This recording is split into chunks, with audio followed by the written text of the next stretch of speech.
What's going on, guys? Sick Bit here, aka Meek, coming at you with another Draft League present. Today we're going to be going over Excadrill and where he is in the Draft League format as of Gen 8 drafts now.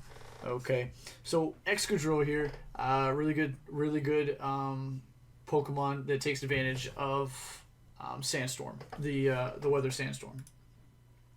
To me, when I'm asked the question where I think this guy stands in the entire draft league format, I think he's more of a top 20 mon, top 19 maybe, if there's megas around, and if there's G maxes, he's a little bit farther down, probably like top 25 in my opinion. Shout out to the WPF for letting me use their season 6 master copy. But back to it, Excadrill is a really good mon, but I don't think he's a great mon. I think there's a lot of things that are better than him, especially in Gen 8 now with all these new moves that Pokemon are getting. I don't think Excadrill got too many of, or I don't know that he got any that he can really take advantage of. But I think he's just he's phenomenal in that he's able to use the sand so well that we will get into. But to clarify where I think he is, I think he's a top 20 mon. So they have him ranked at 17 points. I think he's a little bit lower than that, but he definitely can sweep teams if you don't bring one or two checks to him, or if they get weakened. So that's something to think about. Let's get right into it, though. So we got Excadrill here, the ground and steel type, immune to electric poison, 4 times resist rock, and then is immune to the fantasy core of dragon. Not immune. Resists half times resists Dragon Fairy and Steel. So I think that's really big that he resists those typings, Dragon Fairy and Steel. But as we look at the stats, it's even the resistances, it's not going to matter too much because it's 60 and 65 in those respective. Now, I think he will, this lets him live one hit, but subsequent hits from even resisted attacks are probably going to break through, excuse me. So now he does have a really good HP stat, which means his substitutes are really big, and they won't be broken by chances or anything like that. So that's something also to think about. But the immunity to electricity, I think, is a big one here because of how popular the typing is.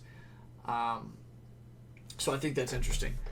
And then we'll talk about the weaknesses a little bit later, especially with pairings, but fighting fire, ground, and water. Okay.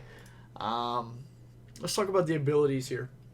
So Mold Breaker, like a Suicide lead set, maybe he was running like a Focus Ash or something like that. And, he's able to break past those Pokemon that have Magic Bounce or those kind of abilities to where he's going to get rocks up no matter what. Okay, so I think that's pretty important because the versatility is one of the biggest things in the draft league format, and the ability to even set rocks through a Magic Bounce setter. I think that's really big, and that makes him that gives him another edge to his game. Like he's able to get up rocks. Like let's say they have a Volcarona, I'm able to get up rocks and I'm able to Earthquake you. So if you lead Volcarona, I'm able to beat you and I can get up rocks. Or vice versa, Deontay is the same way. I'm able to Earthquake you, or I can get up rocks, even through your Magic Bounce. So I think that's really important that Excadrill is able to do that. Also, Levitators, doesn't matter. His ground type attacks are going to go through your Levitate, Electros, Hydreigon, that are Pokemon of note that I can think of right off the top of my head, that he's able to take advantage of that. So that's a really good ability, a really sought after ability. And then the other good ability that I don't think Sand Force is too good, but we'll get into that in a second. Sand Rush is the other usable ability, which just doubles its speed, which I think without this, it's really not a crazy speed stat. I mean, maybe Rapid Spin can help it, but I think without Sand Rush, it's not really going to be sweeping teams. It's really not going to be too big of a threat because of that 88 speed. Now, I have seen a couple of Scarf Excadrills really put in some work because they kind of take players off guard especially when they don't bring the sand setter. They're thinking, okay, no sand setter. Okay, you have to be 88 speed or less. Or if you pop a rapid spin, okay, then you're this speed. Okay, but I can expect that because I can see it. But when they run the choice scarf and they're just hitting you, and then you figure out after the second hit that they're choice scarfed because you're supposed to outspeed them, it's too late and that check's already gone. So I think that's really interesting that Excadrill can do. Again, the defenses aren't crazy. HP is okay, and then the attack's really, really good. But without Sand Rush, that 88 speed is not looking so hot, in my opinion. Sand Force is the lesser used of all three abilities, and the reason is because you want to take advantage of either the sand with the speed, or you want to be that stealth rocker that can go through anything. Not a lot of the times are you going to use the sand to hit harder, because you'd rather just Swords Dance or blah, blah, blah. Now, I'm sure people have used it, but I think Sand Rush is the preferred one because it's scarier.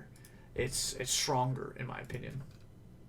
So we can go past this, and we will move on to some of the sets that are common. So here's a Mold Breaker set. In my opinion, I would use a Focus Sash over a Leftover set, but I mean, and then I would have Rapid Spin and Stealth Rock. I'd probably get rid of Swords Dance and Toxic, but that's just me. And then Earthquake and Iron Head for good stabs.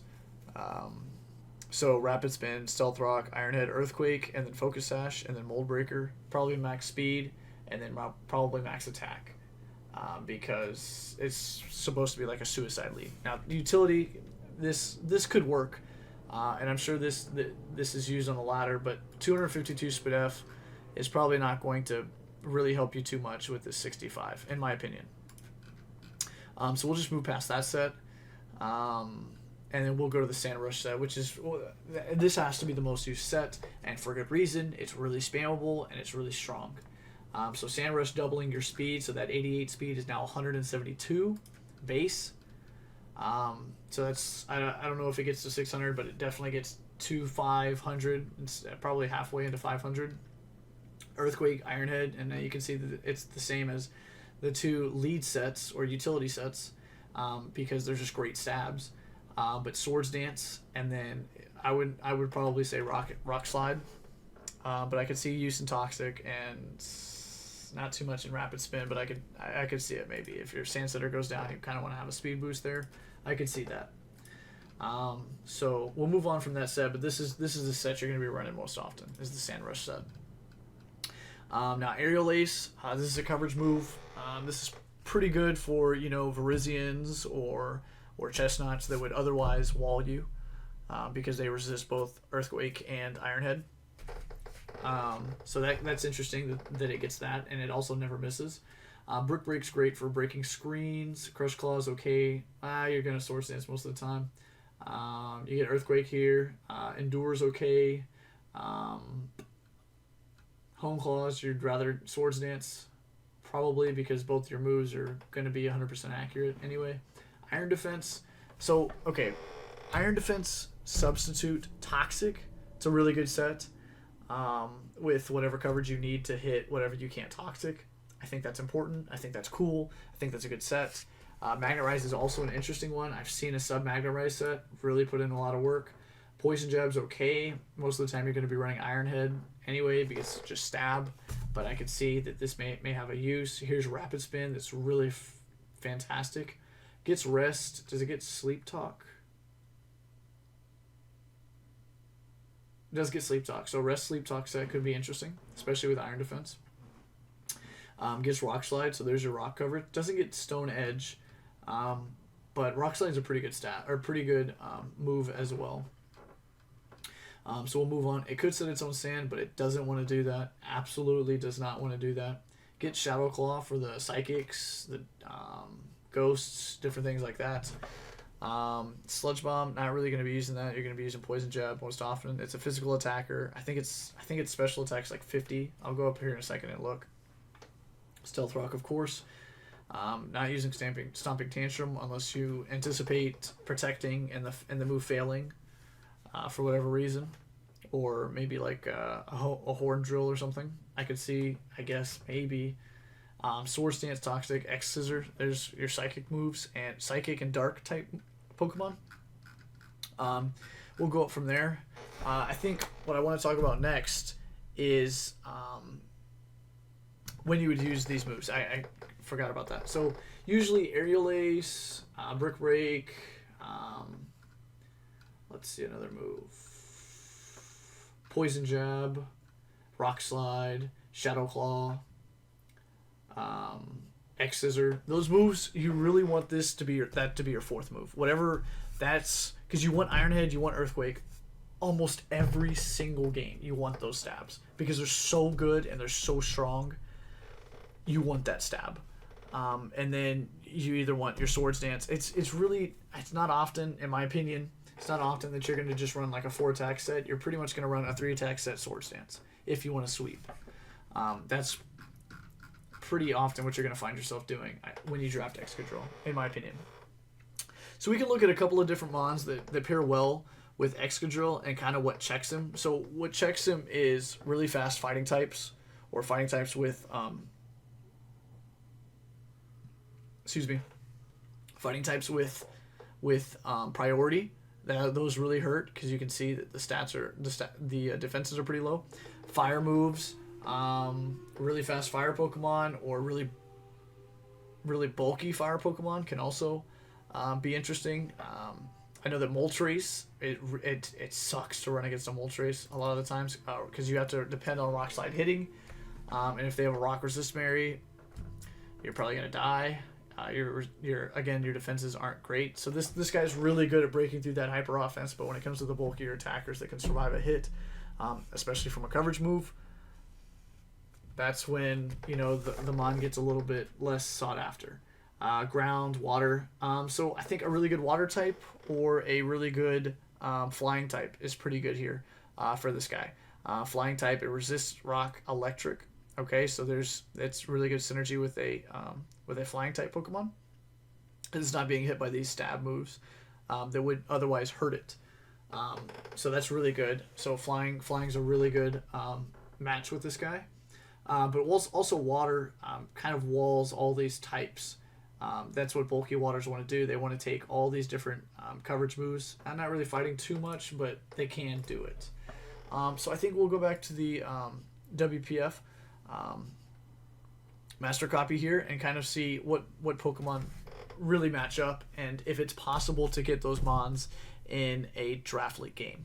I think the first Pokemon that I want to kind of talk about is a Paldeon, which is right here at 12 points. Usually he's a tier 2 or a tier 3 Pokemon. A lot of the time he's going to be tier 2 because they don't want people matching him up with Excadrill without paying like a heavy price. It's the same thing they do with Pelipper and Mega Swampert, Pelipper, Kingdra, those kind of guys. They want people to pay a price for getting a gimmick that's strong, like Weather is. So Excadrill's at 17, Paldeon's at 12. It's easily doable. But in my opinion, I wouldn't do it because if I'm going to get a Sandsetter, I'm going to get a Sandsetter that's a different typing, which leads me to my next mon that I think is good, and that is Gigalith. Now, I think Gigalith should not be in the 4 points. I think he's an 8-point mon, a 7, 8. You can argue 7, but I think he's an 8-point mon. I definitely don't think he's a 9-point mon, but I think he's right up here with most of these mons, in my opinion, especially with the Sandsetter. But a 4-point Gigalith here, that's really, really strong. He's able to set Stealth Rocks, so he's not the only Stealth Rocker other than Excadrill. And he's able to set the sand and really and be kind of a tanky sand setter. They can take a hit, or if need be, can switch out and then sack a Pokemon, bring in Excadrill, and do it all again if you run out of sand turns. But I think Gigalith doesn't really match up crazy well with the type with the weaknesses here because it's weak to fire. I mean, it's weak to fighting, weak to ground, and weak to water. That rock typing is, and Paldeon's a little bit better because he's not weak to fighting, he's not weak to fire, and he's not weak to ground, but he is weak to water and grass. Okay, which Excadrill has a neutrality to. So that maybe that's why Paldeon is so much more highly ranked is because the typing synergy, but they are the same type in ground type. So you would be stacking a little bit of those types. I think flying types, here's Tornadus T. I don't think you're going to be able to get that, in my opinion. But if you are, that'd probably be pretty strong, especially with sand. Although Tornadus T's accuracy with Hurricane would go down to 50% in the sand, but it's possible. I think another flying type, like maybe Togekiss, is an interesting one because it resists all of his typings except for water, is immune to ground, 4 times resistant to fighting. That's neutrality, and that's a neutrality. But I think Togekiss would be pretty good. Plus, that gives you your fairy type. So that could be interesting. Mega Pidgeot's another one that could be interesting. But flying type is a really good typing for Excadrill, and I think we've already gone over this, is because of the resistance to fighting, the immunity to ground, and then the neutralities to both of the other types. And then, of course, that Excadrill is electric, immune to electric, and strongly resist rock. So that really plays off of the flying typing being really good with this. So, in conclusion, flying types are really good, and then water types are pretty good. And then the last one, the necessity, though, that I think you need with Excadrill is a sand setter. Which, at the end of the day, you can go get Hippopotas. Okay, down here at 1 point, where is Hippopotas?